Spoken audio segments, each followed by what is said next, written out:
Welcome, everyone. Today, we're going to embark on a really special journey together, breaking down the beautiful pilgrimage of Umrah.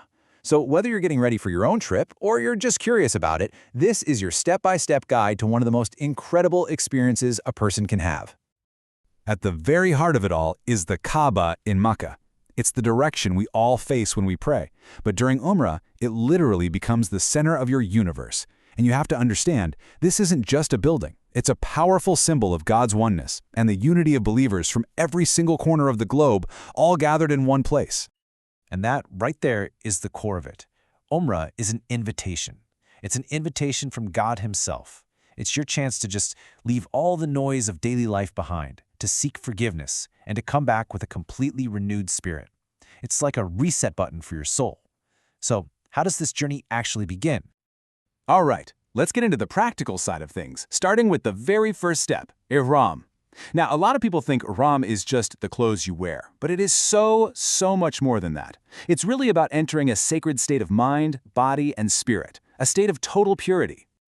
So, the crucial thing to understand is this. Before you can even head towards Mecca for Umrah, you have to enter this state of Ihram, and you do it at a specific boundary point called a miqat. Think of it like you're crossing a spiritual threshold, and at that moment, your pilgrimage officially begins. The prep work here is really both physical and spiritual. Before you even put on the ihram garments, you'll take care of personal cleanliness, like taking a full shower, which is called ghusl, clipping your nails, things like that. It's all about presenting yourself in the purest, cleanest state possible before you begin. Okay, so let's talk about the garments themselves. For men, it's just two simple, unstitched white sheets. That's it.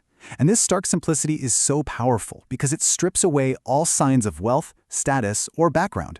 Suddenly, everyone is equal before God. For women, it's their normal, modest Islamic clothing, just making sure that their face and hands are uncovered. And this is the moment it all becomes so real. At that boundary line, the miqat, you make your formal intention, your niyyah. You're basically declaring to Allah that you're doing this journey purely for Him. That simple phrase, Labbaika Allahumma Umrah, officially marks your entry into the state of Ihram. The second you make that intention, you begin reciting the talbiyah. This is like the pilgrim's anthem. It's this beautiful chant you'll hear everyone repeating on the way to Mecca. It means, at your service, Allah, at your service. Truly all praise, favor, and sovereignty are yours. You have no partner. It's you answering His call. Now, being in Ihram also means there are certain things you can't do. But try not to think of them as just a list of rules. It's more like a spiritual training exercise. They're designed to help you detach from your ego, from worldly things. By avoiding perfume or cutting your hair, you're turning away from vanity. By avoiding arguments, you're committing to total peace.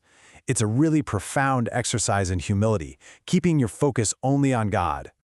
So once you've arrived in Mecca, still in your state of Ihram, it's time for the first major ritual, the tawaf. This is the act of walking around the Kaaba 7 times. It's this incredibly powerful, physical symbol of a believer's life just revolving completely around God. For so many people, this is the most powerful, overwhelming moment of the whole trip, the very first time you see the Kaaba with your own eyes. It's recommended to raise your hands and just pour your heart out in prayer, because this is said to be one of those special moments when prayers are answered. So how does it actually work? Well, the whole thing is beautifully structured.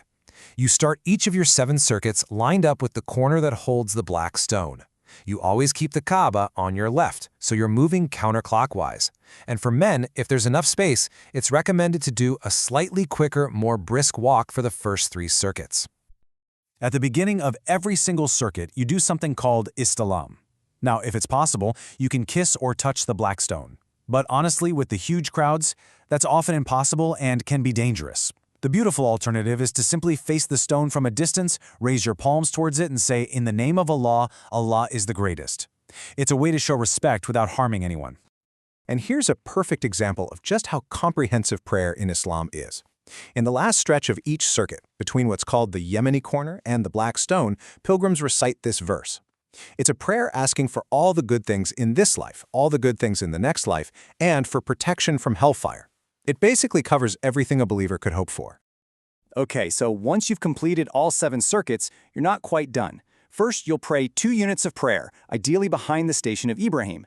Then, you drink from the sacred well of Zamzam, which is believed to be blessed water, all while facing the Kaaba and making your own personal prayers. All right, after the tawaf, we move on to the next ritual, which is called sa'i. And this one is all about remembering the faith and the struggle of Hajar, the wife of Prophet Ibrahim.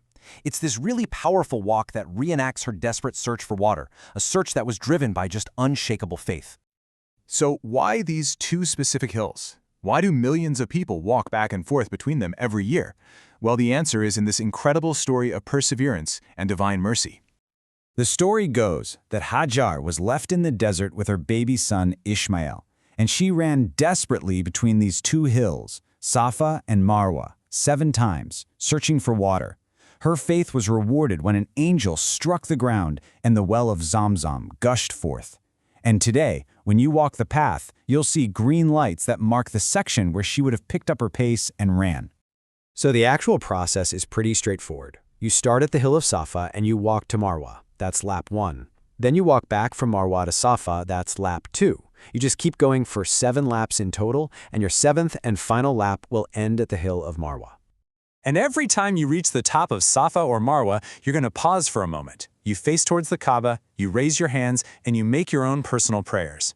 It's a perfect time to reflect on Hajar's struggle and to think about your own reliance on God just like she did. And just like that, we've reached the final step. After all the physical and spiritual effort of tawaf and sa'i, this last act signifies your release from the sacred state of ihram and the beautiful completion of your Umrah. This last ritual is all about cutting the hair. For men, shaving the head completely, that's called hulk, is considered the best. But trimming your hair is also perfectly fine. For women, it's a symbolic snip of about an inch from the ends of their hair. And with that, the restrictions of ihram are lifted and your Umrah is successfully completed. And that really brings us to the biggest question of all, doesn't it? The rituals might be over, but the journey inside you isn't. The real challenge and the real goal is to take that feeling, that purity, that closeness to God, and carry it with you into your everyday life back home. How is this experience going to change you for the better? So, for everyone out there who's been on this journey or is planning to go, or even just dreams of it one day, we'll end with this simple but profound prayer. O Allah, please accept our Umrah. May your journey be blessed, and may your spirit be forever renewed.